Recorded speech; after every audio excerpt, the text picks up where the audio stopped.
So in this dream, what's happening in the dream state is a reflection of what's happening out here. But it's like the work that's done inwardly is so important because it's a reflection of what's happening here. It sometimes happens out there in the dream state first, and then it happens here. So in the dream state, everybody was outside, and it was a classroom. So what that was depicting is that everybody's learning now. In olden days, doing a spiritual group, there was only little small classrooms. Like only a few people were taking classes, but now it's like more, everybody is a classroom. Like nature is a classroom. Everybody is learning their lessons. So I was outside and there was like skirmishes happening. And it seemed chaotic just because everyone's learning different lessons. And I was on this huge thing so I could oversee the crowd. And I wanted to slide down into the crowd and like be amongst them.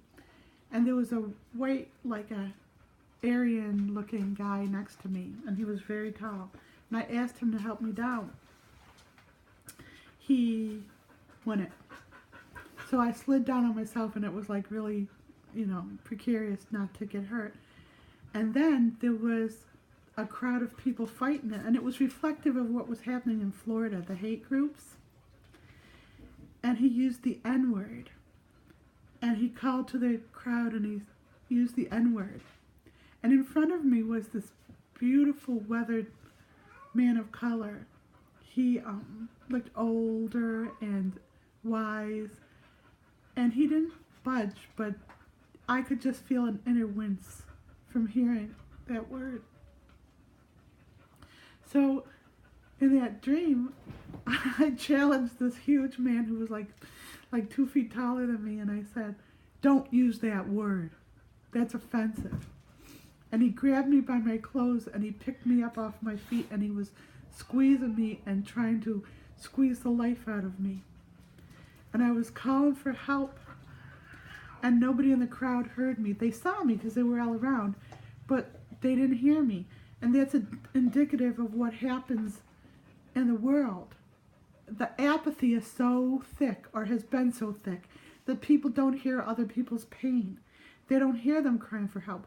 They don't even hear them when they speak to them. They get it confused, and they hear what they want to hear because of the thick apathy. So I was losing my voice, screaming so loud, trying to get this man to let me out of his clutch. And so he dropped me, and then some authorities maneuvered and waved over to this naive woman who was running the event or something. She was not very experienced, and she pulled me over and started asking me questions. And she started making me the victim, not the victim, but she said, "Well, what are you doing? Why did you say that?" And she started accusing me because of her lack of awareness. And so it was interesting because then in the dream I wake up. But I had gone and done what I needed to do. I like poked consciousness. And I had that man, that hate. That man represented all the hate in the world. That Aryan hate, that psychic energy. And I had him direct it towards me because I can handle it. And so he wasted it all on me because I wasn't going to feed it back to him. And that's an important spiritual lesson. It's like when someone is throwing hate at you, you can even poke a stick at them and just have them throw more at you. And if you have an awareness that that's all they have. So they want you to give hate back, because if you give hate back, then you're giving them back energy. And they don't really have energy of their own. They're using your energy. So it's almost like they're trying to get your abundance of your energy from you by trying to make you hate. And that's what's happening with the Aryan group right now, the haters. They're trying to get people engaged in the hate so they give them their energy back, but it's not happening again because there's enough spiritually awake people to not allow that to happen.